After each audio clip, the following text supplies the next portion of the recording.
I am a young man ensnared in a nightmarish land where the sun mercilessly beats down upon parched earth, transforming it into a cracked wasteland of despair. The wind howls mournfully through that desolate landscape, carrying with it whispers of the damned, chilling the very marrow of my bones. In a village gripped by fear and ancient superstitions, the inhabitants regard me with a blend of awe and palpable terror. They approach with hesitant, cautious footsteps, as if I were a venomous creature poised to strike. Their eyes dart about, flickering with apprehension, betraying the unspoken dread of the darkness that looms just beyond their comprehension. Rumors swirl like malevolent spirits through the dusty streets, tales of my supposed powers weaving through the air, each tale growing more twisted and sinister with every telling. The desperate souls among them come to my door, their eyes sunken and hollow, believing I can grant their darkest desires or banish the shadowy specters that cling to their lives like a leech suckling on despair. Yet the agonizing truth is far more horrific. I do not possess true powers. I am merely a cunning trickster, weaving a web of illusion and deceit that ensnares them in a trap of my own design. The question gnawing at my very being remains: why do they label me a sorcerer, and why do I willingly embrace this harrowing role? My malignant gift manifests in an unsettling talent, the ability to pry open the fragile doors of the human heart and mind, exposing their deepest fears and squalid desires. Picture, if you can, a desperate woman, her sunken eyes gleaming with the reflection of her torment, begging me for deliverance from her abusive husband. She pleads, her voice trembling as she recounts lurid tales of pain and humiliation. A shiver of dread races down my spine as her words weave a tapestry of woe. "Make him love me," she cries, the desperation clawing at my own heartstrings. "Make him stop his cruelty." In that moment, a cruel ecstasy flickers through my veins, dark and insatiable, as sinister ideas cascade through my mind, each more twisted than the last. Steeling myself with icy resolve, I instruct her to inscribe arcane symbols onto a shard of tattered paper, to chant twisted incantations that roll off my tongue like poison, echoing from the dark corners of my haunted soul. I whisper, "Listen carefully, but do not speak, lest the shadows feast upon you. Avoid even the faintest flicker of conflict, or a darkness far worse than your husband's cruelty shall engulf you." Little does she know that if any woman chooses to listen and succumb to the caresses of her spouse's tyranny, she might witness a monstrous transformation. But her salvation would arise not from any spell, but rather from the intricate manipulation of her own reality. A twisted psychological game binding us all in despair. To the countless souls seeking my help, I wear the mask of a mystic, even as I am ensnared in a dance with shadows far darker and more lethal than the daylight outside. One fateful day, drenched in an oppressive silence that felt too heavy to bear, 3 men besieged my doorstep. They appeared as dark figures carved from the very fabric of despair, their weighty presence suffocating the air around them. Clad in robes that hinted at wealth, yet radiated an ominous urgency, they drew closer, an unholy alliance teetering on the brink of nightmare. The eldest among them, a robust man named Edward, stepped forward, his face pale and ashen as though all warmth had fled his very being. The dread swelled in Edward's eyes like a storm cloud poised to break, and I felt the cold tendrils of despair tighten around me. "My son," Edward rasped, his voice quaking with an otherworldly tremor. "He has fallen victim to a malignant spirit, a tormented creature that fastens itself to the innocent, siphoning away joy and vitality." His words lingered ominously in the air, pregnant with horror, echoing through the twisted recesses of my mind like the final toll of a death knell. Desperation hung around him like cloying smoke, sharp and suffocating. Only I could save his child from this insatiable darkness, he insisted, and in his eyes I saw a flicker of hope mingled grotesquely with raw terror, an anguished reflection that threatened to consume us all. He offered me gold, the kind that glimmers with promise yet carries the weight of doom, a fortune enough to make a heart hastily dance with greed. An intoxicating surge of exhilaration coursed through me, entwined with dread. This was the twisted path I craved, a chance to engage with malevolence itself. to weave myself into the dark tapestry of despair where innumerable spirits languish. My heart thrummed with excitement as I gathered my bag, brimming with dread-inducing tools of my trade, grotesque relics that had absorbed the agonies of countless souls, twisted bones, dried herbs, and tomes filled with heretical knowledge whispered unspeakable truths, each one heavy with the crimes of its past. As we embarked on our foreboding journey toward Edward's home, the sun plummeted beneath the horizon, surrendering the world to an oppressive blanket of darkness. The sky bled dark hues of crimson and orange, a grotesque painting of death that seared the landscape, casting writhing shadows that resembled tormented souls in eternal agony. As we traveled deeper into the wilderness, a realm where reality twisted like a serpent ready to strike, an unnatural silence encased us like a shroud, smothering my senses.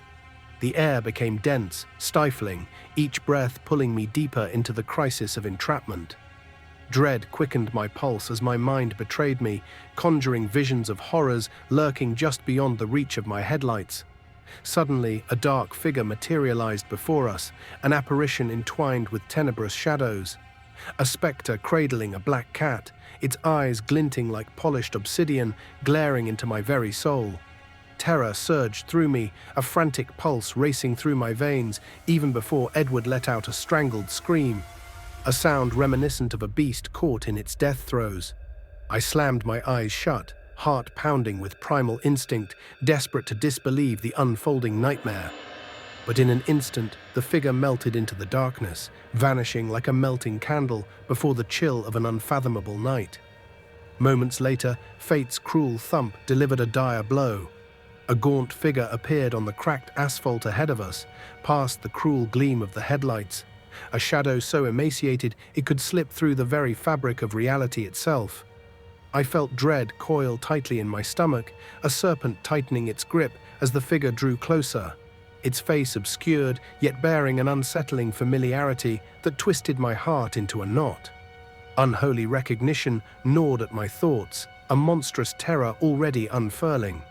Panic seized Edward. He screamed as if gripped by primal terror, his hands clawing at the steering wheel as he tried to evade the dark harbinger of doom. But our frantic efforts to escape proved futile, and the inevitable crash arrived with a sickening finality. The vehicle careened violently into the embrace of a gnarled tree, the impact reverberating with the force of 1,000 tormented wails. The sound of metal screaming and wood splintering merged into a symphony of anguish that resonated in my ears like a haunting lament for our doomed endeavors. As the acrid scent of gasoline engulfed the cabin, a sickening realization washed over me. We were ensnared within a tale of our own creation, deepening the horrors around us. Panic exploded in the air, hearts pounding like trapped animals as we clawed at the doors, scrambling into the oppressive embrace of the darkened night, desperately seeking an escape from the unseen terrors that lurked just beyond our vision. Yet I found myself frozen in place, horrified in a paralyzing grip that coiled around my throat with unyielding force. Shadows slithered beneath the vehicle, a relentless and insistent force tugging at my senses, the echo of dread clawing at my sanity. With trembling fingers, I reached for the door, bracing for the unfathomable terror I felt just outside the metal barrier. What emerged from the suffocating shroud of darkness was a sight wrenching enough to tear sanity asunder. A filth-encrusted hand, grotesquely decayed, clawing desperately at the door with an urgency steeped in malevolence. The skin had rotted and shriveled, a morbid testament to the ravages of fate. None of it was human anymore, merely a ghastly mockery of what once was. Driven by sheer instinct, I fought against my own paralyzing dread. I slammed the door shut with fervor born of panic, but the insistent force outside was terrifying, almost supernatural in its hunger for release. Instantly, the door burst from its hinges with an ear-splitting crash, collapsing against the ground like a fallen angel bathed in despair. In the opening lay an emaciated figure, a man drenched in blood, his eyes seething with unholy fury, emitting a primal, bone-chilling growl that threatened to scorch the very air around us. He lunged toward me, bared fangs dripping with malice, the scent of death wrapping around him like a shroud, grasping at my throat, unleashing waves of terror that set my heart racing with the primal instinct for survival. Edward and the other men screamed, voices merging into a cacophony of despair as they attempted to subdue the deranged man writhing in their grasp. Frenzy surged within me as I fumbled through the relics in my bag, desperately grasping at the artifacts that had once made me feel powerful.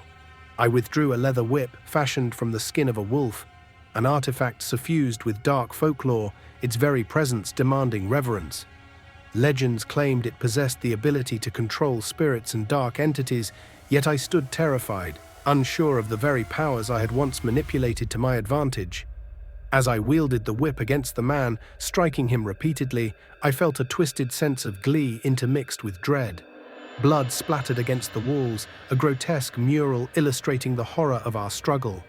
He howled not in agony, but in victory, feeding on the terror that surrounded him, while his eyes gleamed with a malevolent glee that seemed to devour the very light. An ecstatic dance of life and death, roiling deeply in the macabre. In the throes of panic, I hurried to recite an incantation from the Sun of Knowledge, a tome weighted down by blood-soaked history and sinister truths. My voice trembled as I called upon forgotten forces, my heart hammering in a desperate rhythm. The air thickened, charged with unseen dangers, and as my words spilled into the night, the man's voice twisted into something grotesque, a guttural growl laced with a malicious intelligence. "I will not leave you, son of Adam. I will not leave you, human." With those words, thick, acrid smoke billowed from his mouth, clawing its way toward me, a wicked spectre eager to reclaim lost souls. Shadows advanced, snaking around me, and I gasped for breath, feeling my chest tighten under the weight of their malevolent presence. I felt the temperature plummet, icy tendrils tethering me to the ground, rendering me helpless against the mounting horror. Chaos erupted, and the desperate screams of Edward and the others faded into an infinite abyss as they raced into the night, driven by sheer terror, a reaction deeply rooted in instinct.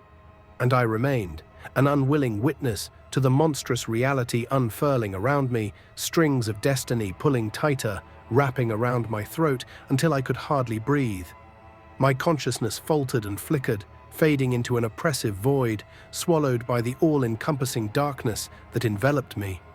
When awareness returned, I found myself sprawled in a sterile hospital room, the air thick with the acrid scent of antiseptic and sorrow. Blinding fluorescent lights pulsed overhead like a malevolent heartbeat, casting a harsh glow that carved cruel shadows across the walls. Time twisted around me like a relentless spectre, second after second bleeding into an eternity that weighed heavy against my soul, a clock ceaselessly counting down to my inevitable reckoning. The gnawing dread clawed at me, a shapeless behemoth refusing to be banished. Haunted dreams plagued my slumber, grotesque visions weaving through the fabric of my nightmares, and the darkness that had chased me lingered long after waking, gnawing at the corners of my sanity like a ravenous beast. With every creaking door and rustling shadow, the world began to close in, suffocating me under the weight of an encroaching dread. I gathered the remnants of my shattered courage, deciding to banish the artifacts that had ensnared me in this cursed existence. Collecting every relic that had once aligned me with shadows, wicked treasures, tainted tomes, dark talismans steeped in otherworldly whispers, I locked them away in a decaying chamber, surrendering my heart to dread of what lay within. But the shadows would not relent. Each tortured night dragged me back into their grasp, tightening their fingers around my throat until I could scarcely breathe. Again and again, the anguished cries echoed through the emptiness, and each creak of the house reverberated like the sound of chains binding me to my despair.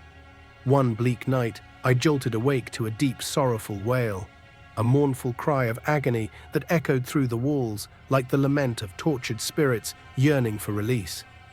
It was accompanied by the incessant screech of that black cat, its cries filtering through the darkness like an ominous omen, sounding far too close for comfort. A shiver crept down my spine, mingling fear and curiosity in a relentless whirlwind.